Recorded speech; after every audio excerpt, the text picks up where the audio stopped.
Waalaikumsalam.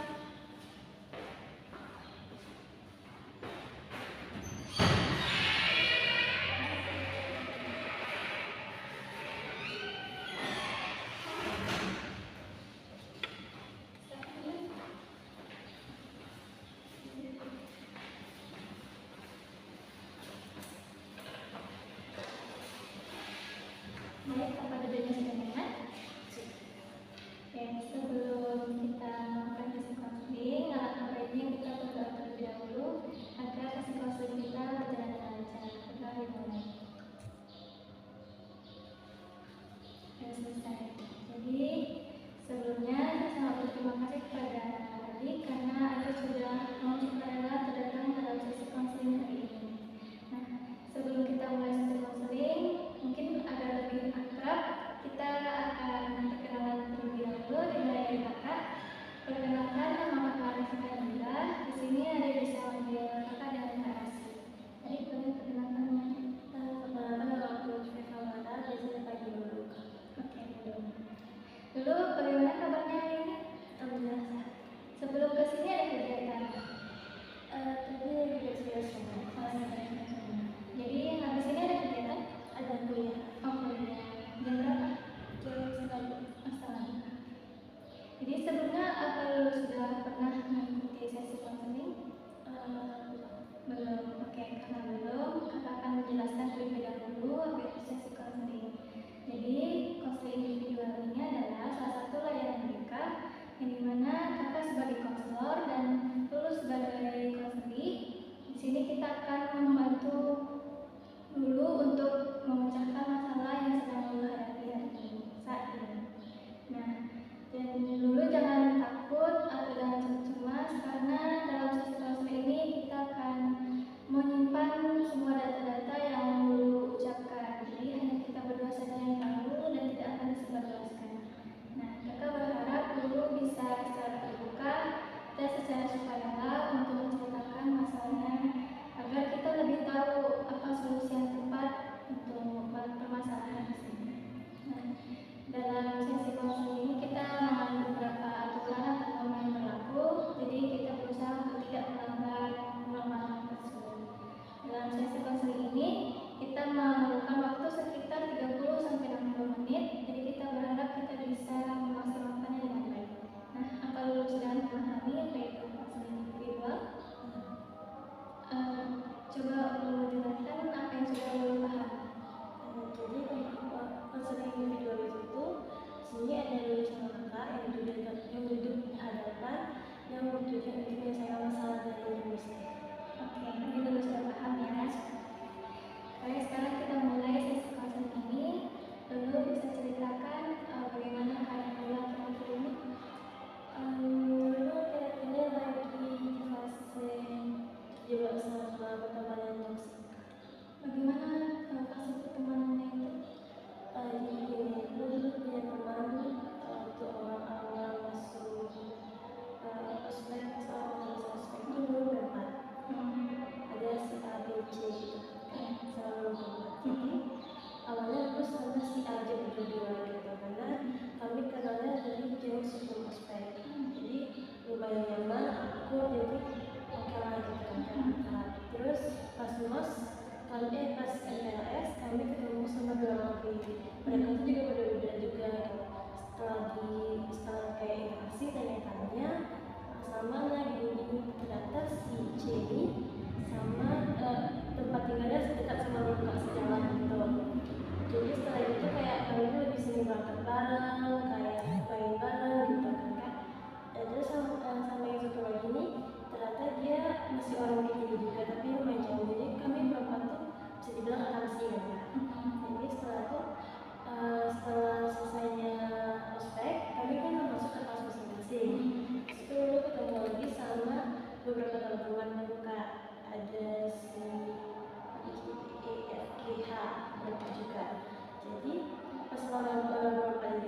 itu lama-lama akrab gitu, tapi selesai semester 1 gue malah ngerasa mereka ini lumayan agak toxic. Toxic itu di bagian pas semua tugas dari mereka tuh nge-backup dulu gitu.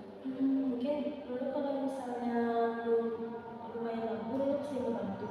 Tapi kalau misalnya dulu gak mampu, tapi lu takut nolak teman lu sendiri gitu, lu bisa kan Kak.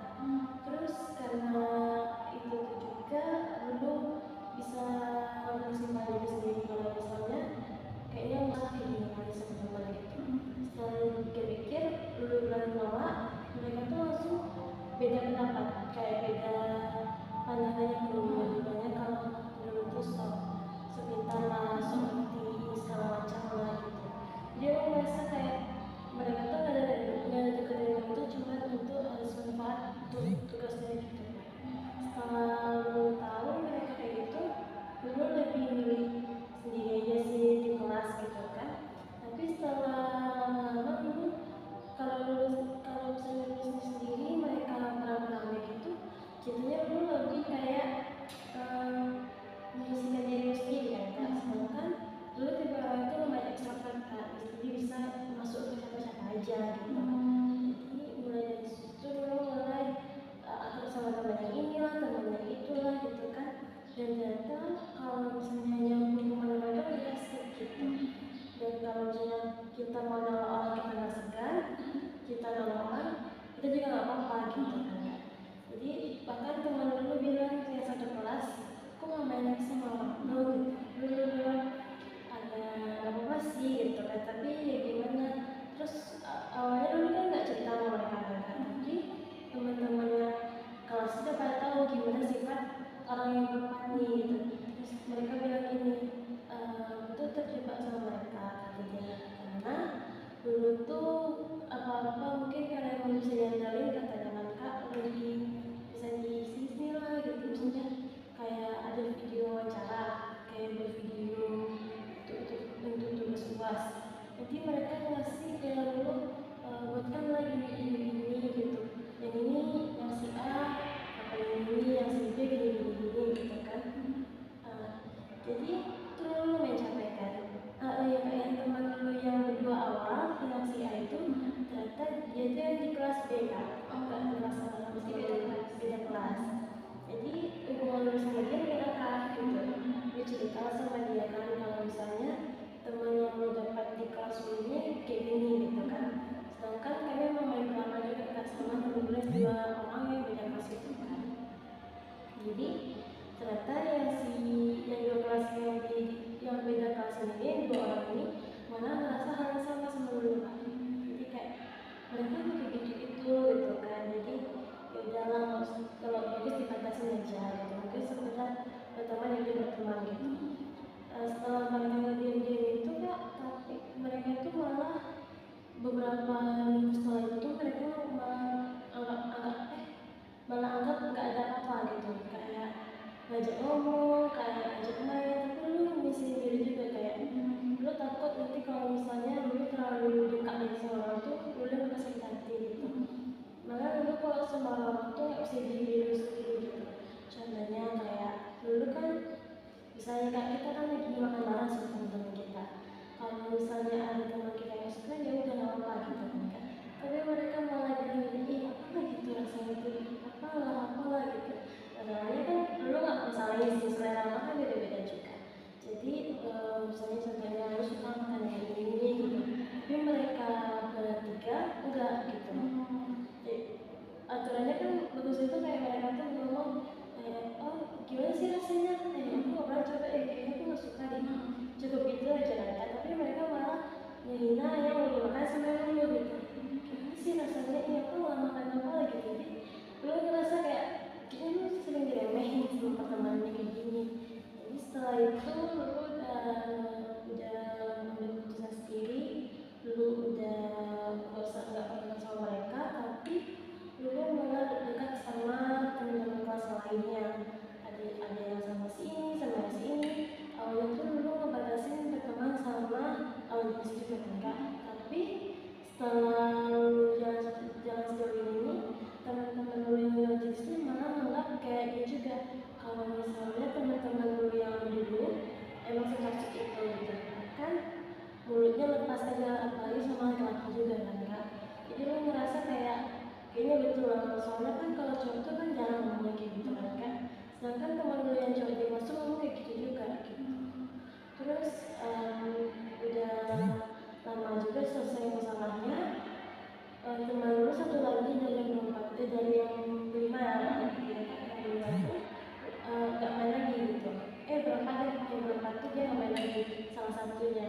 yang teman yang tadi itu. Nah, jadi sama dia tuh lebih kayak baru sadar gitu kan, kayak kok mu nggak bilang sih katanya gitu. Tuh lu bilang masa lu kejelekin teman lu sendiri ke teman lu, udah bagus terus sendiri aja gimana. Terus dia mau bilang kalau itu dia nangis karena dia tuh habis kehujanan udah di kos salah satu dari orang ketiga, tapi mereka tuh malah nggak mau minjem baju terus dengan jaketnya nggak mau gitu, segitu toksiknya gitu. Malah mereka tuh merasa yang megang kelas tuh mereka gitu. Sedangkan semenjak mereka nggak masuk dulu, pas awal semester 2 nilai mereka tuh langsung merosotkan gitu. Karena kan selama ini kan apapun tugasnya mereka minta tolong sama dulu udah lama sama mereka, malah nilai mereka tuh merosot gitu kan. Sejauh itu mereka tuh ngajak dulu main lagi gitu. Yang salah satu minta maaf lagi segala macam, kayaknya minta maaf itu ada tujuannya gitu, kayak kan gara-gara dia tuh udah makan semua orang lagi gitu. Jadi lu mau kok membantu teman lu, kalau lu bisa kenapa teman lu nggak bisa. Jadi lu usahain kalau misalnya teman lu terkendala lu bisa bantu, tapi lu kurang pro kalau misalnya mereka yang langsung gitu. Biar kita dulu aja. Jadi dulu pernah berteman, tapi lama-kelamaan lu merasa teman lu itu toksik, yang dimana mulai lebih sering meminta tugas-tugas dulu ya untuk dinilai. Nah, tapi dulu berhasil untuk lepas dari teman toksik itu, kakak bangga banget sih, karena dulu bisa berani untuk menjauh, karena kan ada orang yang dia takut dia nggak punya teman, jadi dia tetap merasa berada di lingkaran itu. Tapi itu dulu berani untuk keluar dari pertemanan itu. Nah, setelah lu keluar dari pertemanan toksik itu, apa yang lu rasakan? Rasanya lebih plong sih kak, kayak yang lu pikirin gak ada lagi, kayak saya malam nih dan kan biasanya nelfon tuh kirim tugas di segala macam, lu bilang aja belum siap gitu kan. So ya lah kulit anak pintar kulit gitu kan. Ya lu udah amat aja kan. Tapi setelah udah nggak bertemu sama mereka juga, udah membatasi akses sama mereka juga, malah lebih asik aja gitu kalau misalnya temen lu yang lain butuh tugas kayak, tapi mereka tuh bukan minta gitu loh, malah bilang lu gimana sih caranya, ajarin lah kayak gitu. Lu lebih suka ngajarin ke temen lu daripada lu harus contohkan gitu. Jadi dulu merasa lega setelah keluar dari pertemanan itu. Iya. Dan juga karena kakak paham sih rasanya yang dulu tuh pasti susah kan untuk keluar dari, karena kasihan juga sama mereka, tapi di satu sisi kita juga merasa terbebani. Nah, itu keluar dari pertemanan toksik itu juga keren sih. Dan bagaimana respon teman lu yang toksik itu tentang lu yang keluar waktu itu? Dulu mulai tiba-tiba sih kak, soalnya ada waktu itu mereka ini lagi main lagi kan kak. Awalnya mereka tuh sebenarnya nggak tiba-tiba berubah juga sih kak. Ada satu orang juga yang nggak tahu dari mana datangnya, tiba-tiba join, tiba-tiba ngomongnya coba ceplos lah, lebih kasar lah, bahkan dia ke sesama cewek aja bisa ngomongnya kotor gitu. Karena dulu sama teman-teman itu kayak ngomong kasar tuh pasti ada kan, tapi nggak segitunya gitu. Gara-gara dia masuk lah yang membuat pecah gitu kan. Jadi setelah mereka tahu menghindar, mereka kemarin tuh kami kan sempat ada rapat kelas gitu kan, kayak pas waktu pemilihan pas waktu ngambil baju PTH gitu kan. Terus kan kami akhir bulan, dulu kan juga suatu kelas, jadi lulus 2 gitu kan. Jadi pas itu tuh mereka belum pulang, jadi mereka ngomong ini lalu mau ngomong katanya gitu.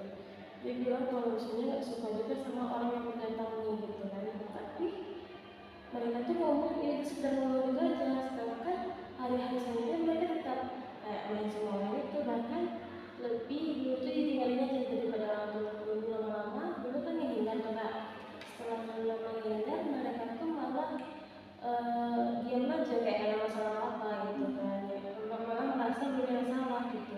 Tapi setelah dulu ngerasain juga, itu sih kalau misalnya pandangan orang kayak gitu ya udah, sebenarnya dulu mau berubah pandangan masing-masing orang kan. Jadi dulu ya udah dulu fokus sama diri lu sendiri aja. Jadi waktu berada di lingkungan toksik itu, apa lu merasa terbeban? Iya sebenarnya nangis gitu. Oh nangis ya, tapi setelah keluar lu udah jarang nangis. Soalnya lu tipe orangnya lu dimancing duluan sih kak. Lu misalnya punya teman satu teman nih, ya udah itu aja. Jadi kalau satu teman udah itu aja. Udah jadi, tapi lu lebih gini lah kak, dia bilang tipenya itu aja orangnya pendiam, tapi lu suka sosialisasi sama orang gitu. Lu tipenya extrovert, lu bisa langsung kemana-mana. Tapi kalau lu punya teman dekat, udah satu aja gitu.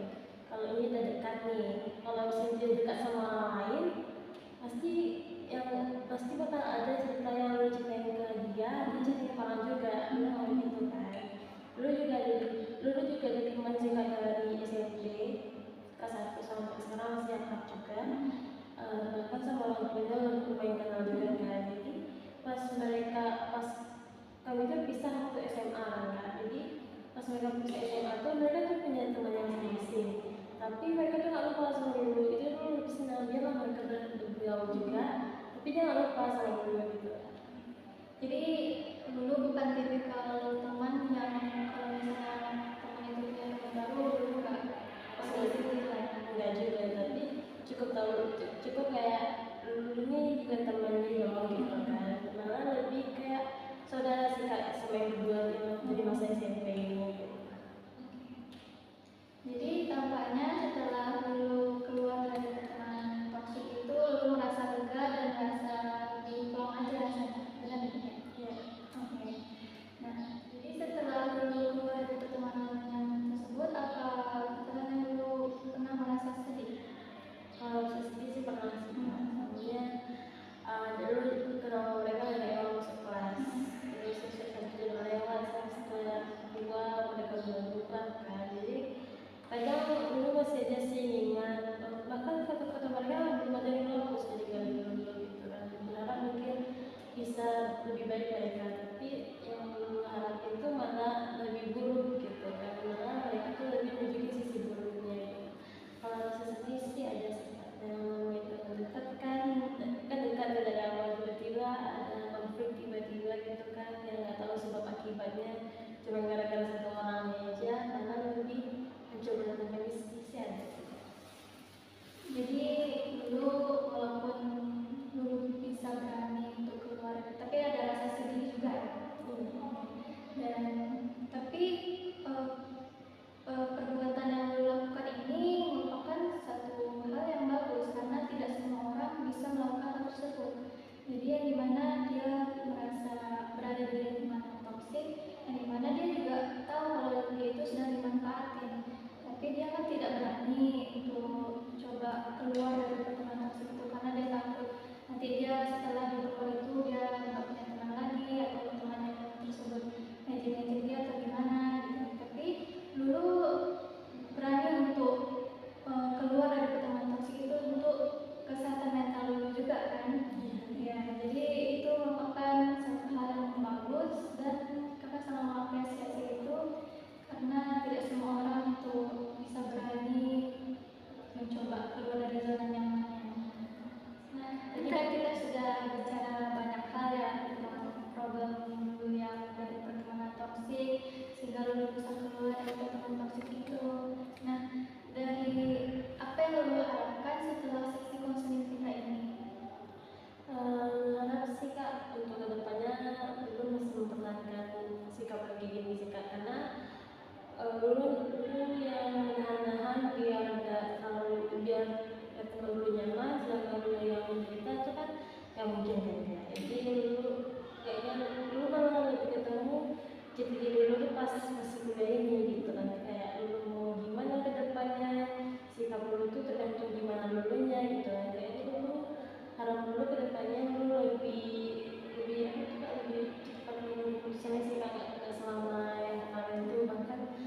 simpan buat trauma juga untuk kembali lagi kan Kak.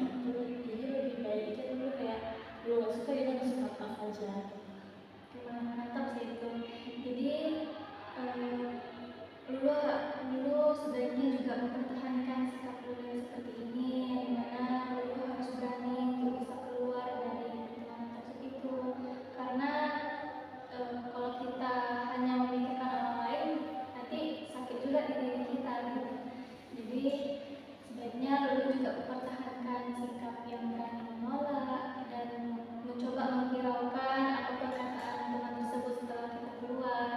Jadi karena itu juga berdampak juga di dalam pikiran kita kan, dan juga bisa berdampak juga pada tugas-tugas kuliah kita nanti nggak selesai karena terlalu memikirkan mereka. Dan ya, kakak juga sangat mendukung dulu untuk bisa terus mempertahankan sikap yang seperti itu, untuk berani menolak atau berani untuk keluar dari pertemanan toksik itu. Nah, selain dari hal yang lu bilang keluar pertemanan toksik itu, ada nggak cara lain agar bisa mengabaikan mereka? Lebih begini Kak, karena dulu lumayan suka organisasi kan, jadi dulu ikut organisasi kampus sama luar kampus. Jadi pas awal permainan ini kan dulu lagi di kompetisi itu kayak kompetisi gitu kan Kak, itu pemilihan duta gitu. Jadi pas dulu lagi mencari duta tuh malah ada masalah gini kan Kak. Jadi udahlah daripada memikir mereka, gue suka mikirnya gimana organisasi dulu gitu. Nah jadi sempat mereka tuh ngomong kayak gimana nih tugasnya segala macam, tapi dulu lebih ngabain aja kayak udah biarlah dulu yang penting urusan kedutaan selesai gitu kan. Dan alhamdulillah ya lolos di duta itu, dan alhamdulillahnya juga mewakili provinsi Sumatera Barat sendiri. Keren sih. Jadi pelarian dulu lebih ke organisasi ya, pada terus galau di kamar doang. Itu bagus sih, apalagi sampai mewakili provinsi ya. Iya, Alhamdulillah keren banget. Nah, dari cerita lu tadi ada nggak sih yang bisa lu ambil dari sisi baiknya?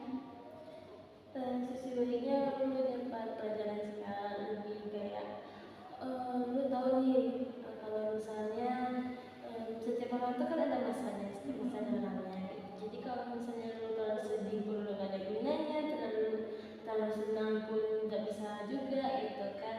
Karena kan yang namanya kita ninggalin itu pasti sedih kan. Jadi lu dapat pelajaran juga, lu dapat pengalaman juga gitu. Jujur lu dari SMA sampai gak pernah digituin gitu. Baru pas di kuliahnya juga gitu. Bahkan ya kan katanya kan dunia perkuliahan itu kan pertemanannya yang paling gak enak katanya, kata di tiktok lah kan. Tapi yang lu rasain kayaknya di kuliahnya enak gitu, temennya gini, oh ternyata gak emang benar gitu kan. Kayak ini betul-betul gitu kan. Tapi ya yang namanya hidup pasti ada pengalamannya sih. Karena dari pengalaman juga kita bisa belajar sisi yang baiknya ya. Nah, dari cara lu keluar pertemanan toksik tadi yang lu berani untuk jauh, sama lu coba untuk sibuk ke organisasi, apa ada hal lain lagi yang lu lakukan? Apa ya? Ini enggak sih Kak, soalnya aku di rumah juga ada mainnya sih, itu aja sih. Jadi itu salah satu langkah yang dilakukan. Nah, itu cukup bagus sih, karena kan nggak semua orang, karena kan orang selalu keenakan ya, dia selalu takut itu kayak untuk keluar dari pertemanan mereka. Nah itu ya bagus juga kalau lu pertahanin sikap seperti itu, karena nggak ada gunanya kita memendam atau kita terlalu memikirkan orang lain, karena orang lain juga belum tentu memikirkan kita. Nah, setelah dalam sesi konseling ini, apa ada hal baru yang ingin lu lakukan? Hal barunya kayaknya enggak sih Kak, lebih kayak soalnya kan semester 2 ini kan lumayan agak gini gitu kan, mungkin karena semester 1 nya nggak padat ini, tiba di semester 2 itu dia sebenarnya nggak padat Kak, tapi tugasnya auzubillah Kak, banyak kali itu lah Kak. Dan fokus dalam kuliah dulu gitu. Bahkan untuk organisasi yang dulu ikutin itu juga nanti takutnya dulu kalau misalnya dulu bagi dua fokus dulu, nanti takutnya malah nggak selesai yang satu gitu kan. Kalau fokus ke kuliah tidak fokus dulu, tapi pas dulu nggak fokus ke kuliah lo malah lari ke organisasi kah atau ke kesibukan lainnya. Jadi dulu sudah punya pelarian lah ya, kalau nggak terlalu memikirkan teman tersebut, mulai dari fokus kuliah sama fokus organisasi. Jadi berarti dulu terus mempertahankan sikap seperti itu ya? Kayaknya iya sih Kak, soalnya lebih nyamannya gitu. Karena lebih lega juga ya. Jadi dari cerita kita tadi dapat kita simpulkan bahwa dulu pertama kali masuk kuliah dulu mendapatkan teman. Nah, tapi lama-lama lalu merasa bahwa teman itu toksik, yang dimana mereka selalu menyakiti dulu. Terus juga dulu merasa tertekan juga dan merasa capek karena tuntutan mereka juga dan tuntutan juga yang menumpuk. Jadi akhirnya dulu mencoba untuk menjauh dari teman toksik tersebut. Ya awalnya dulu merasa sedih karena dari yang punya teman tiba-tiba yang sudah menjauh pasti ada perbedaan rasanya. Nah, dan juga dulu untuk menghilangkan rasa yang tidak enak itu dulu juga melarikannya ke organisasi, yang mana itu merupakan perubahan yang positif. Nah, jadi dulu dari yang Kak tangkap, dulu merupakan orang yang berani, yang mau tegas tentang pendiriannya dari untuk kesehatan mental juga dan pikiran juga. Nah, kita sudah berada di penghujung konseling hari ini. Nah, dari cerita kita tadi, apa yang bisa Lulu pahami hari ini? Yang bisa dipahami itu sekarang Kak, kalau misalnya sikap dulu yang selama ini jalani dari semester 1 sampai semester 2 tuh nggak salah. Jadi dulu bisa yang keputusan dari diri sendiri, nggak harus ikut orang lah, nggak harus ngikutin gimana orang lah, tapi dulu bisa jadi sendiri gitu. Terus dulu lebih apa sih Kak, lebih harus bisa memilih teman lagi sih Kak, karena nggak semua orang menjanjikan. Jadi Lulu sudah paham bahwa perilaku yang Lulu lakukan itu bukan tidak salah, bahwa padahal itu merupakan satu hal yang sangat bagus. Nah, dari sesi konseling kita ini, apa yang Lulu rasakan rasanya? Rasanya sekarang lebih plong aja sih Kak, soalnya dulu jarang bisa ngomong sama orang sekenal mereka dulu juga gitu. Bahkan kalau misalnya dulu ngomong sama orang lain pasti bakal ada kayak tunggu bentar gini gitu kan. Tapi kalau setelah kesan individualnya dulu malah merasa dulu lebih didengar aja. Jadi dulu apa yang menceritakan itu sampai, dan hati dulu tuh lebih tenang aja gitu. Setelah ikut konseling ini, dulu merasa kayak harusnya emang butuh teman cerita aja sih. Jadi selama ini Lulu merasa bahwa yang Lulu butuhkan hanya untuk teman cerita ya, untuk bisa menyalurkan perasaannya agar tidak terlalu terpendam. Nah, untuk kedepannya apa tindakan yang akan Lulu lakukan? Untuk kedepannya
Jam 12 di ruangan Iya, di jam juga. Jadi tetap ya.